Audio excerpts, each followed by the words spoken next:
Hello, welcome to Unicorn Princess Tarot. So, ito yung reading natin for collectives. Collective to, wala tayong specific zodiac sign. Ang importante yung reading, makarelate ka, makaresonate ka, maaaring ang reading na ito ay para sa'yo. Kung hindi, okay lang yan, ibigay mo sa iba. Pwede magkapalit-palit ang roles, depende sa nangyayari sa iyo. By the way, hanggang August 2025 na lang ako mag-accept ng personal reading. If you want, dito na lang sa aming Facebook page na Madam P. May mag-a-assist sa iyo na admin ko. Ayan, magpo-focus ako sa ibang business guys, kaya hindi ako makakapag-accept ng personal reading. And then if you want, pwede ka namang magpabook pa ngayon. If you want discount, 20% off pag nakafollow ka dito sa aming Facebook page na Sibol. I-search mo na lang bandang Sibol is ano nyo rin ako dyan, follow nyo ako dyan guys. Supportahan nyo yung aming band. Ayan. So, let's start what we have here for the sign of collectives, 4 of spades, 4 of diamonds, 10 of diamonds. Okay. Whatever you're doing right now, nagbibigay ng stability or magbibigay ito ng stability sa buhay mo. Money. A lot of success for you. Hindi lang ikaw dala yung pamilya mo. Ang ganda. So, ituloy-tuloy mo lang kung ano man yan. Ito talagang parang pati sila makikinabang sa kung ano man yung mga ginagawa mo na yan sa buhay mo. So, ituloy mo lang. Medyo may struggle with the 4 of spade. Kasama naman talaga yun kung ano man yung ginagawa mo. Lalo may kinalaman sa pera, stability, kasama yan. Yung iba, negosyo, etc. Kasama yung struggle. Yan. Pero, ayan, number 4 na naman. So, this is success, career, 444, angel number for you. 4 of diamonds, money. Tapos 2,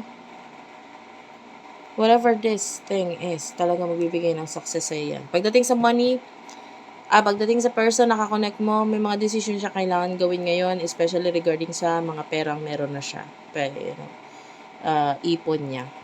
So, nandito rin yung focus nitong person na to. Medyo nahihirapan siya ngayon pero pinupush niya pa rin yung sarili niya na ma-achieve kung ano man ito. And then, emotions din sa isa't isa ng taong ito. Queen of Clover, Jack of Clover, and then the Joker. Well, we do have angel number 222. 2. Yung iba sa inyo napipilitan ka mag-focus sa career or sa mga new beginning sa buhay mo kasi yung person na kakonect mo is pwedeng may kakonect pang iba and this is really masakit para sa'yo. Pero parang nga hindi mo na lang ma-focus yung sakit sa kanya. Mas lalo na yung iba na walang communication, nagagawa mo i-cut off na lang ito person na to by, focusing on other things, busy, preoccupied, ganon. So, nandun yung nasasaktan ka para regarding dito sa past person na to, pero, of course, wait lang guys, meron kasi ako isang card na medyo sira siya. Pero, i-work out pa rin natin yan. Emotions niya para sa'yo, you do have here the ace of spade, ace of hearts. Mahal ka na doon taong to This past person loves you. Mahal ka niya.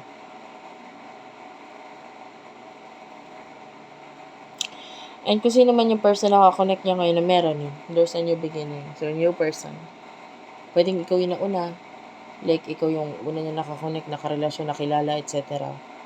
Pero meron na siyang bagong kakonect. Nagkakaroon ng pag-aaway or pagkakagulo sa kanila ngayon. Sa relasyon nila, diba? Lalo na nung nawala ka sa buhay niya. Especially yung iba sa inyo, may friendly energy ang nakukuha. So, magkaibigan kayo, ganyan. And pati yun, kailangan niyang i-sacrifice or kailangan niyang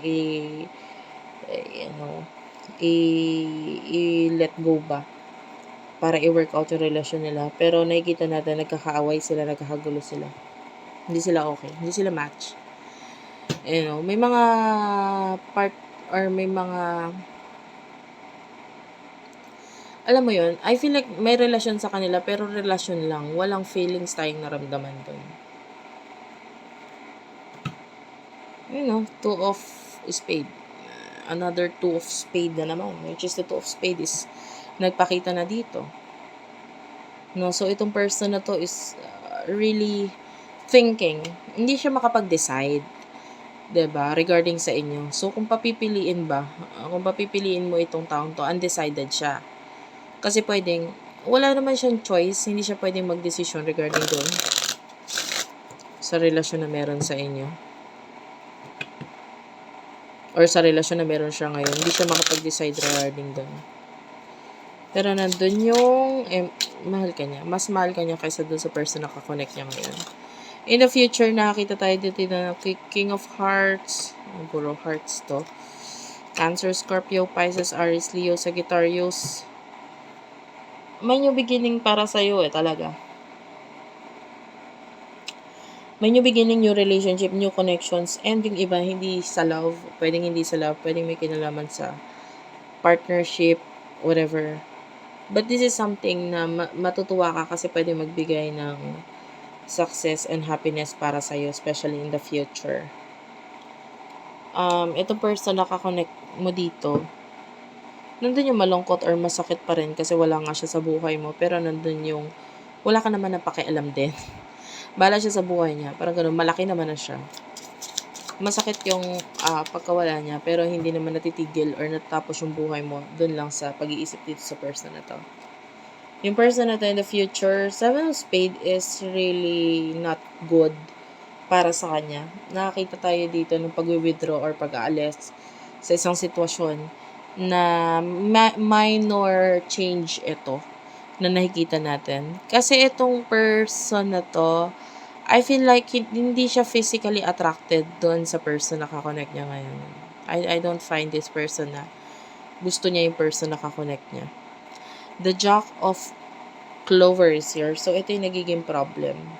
Lalo na kung more on, nakilala mo tong person na talagang more on sa physical feature siya nakatingin. And magiging malaking problema pag physically hindi siya attracted dun sa taong yon. No, especially yung iba sa inyo, alam mo kung ano yung type niya. Alam mo kung ano yung gusto niya sa tao. Alam mo kung type niya yung tao or hindi. So, itong person na to, hindi ko nakikita ang type niya yung person na kakonect niya. So, nagkakaroon sila ng problema dito. Very challenging. No? And malaking problema yun, of course, sa isang relasyon. Kailangan attracted ka din sa karelasyon mo.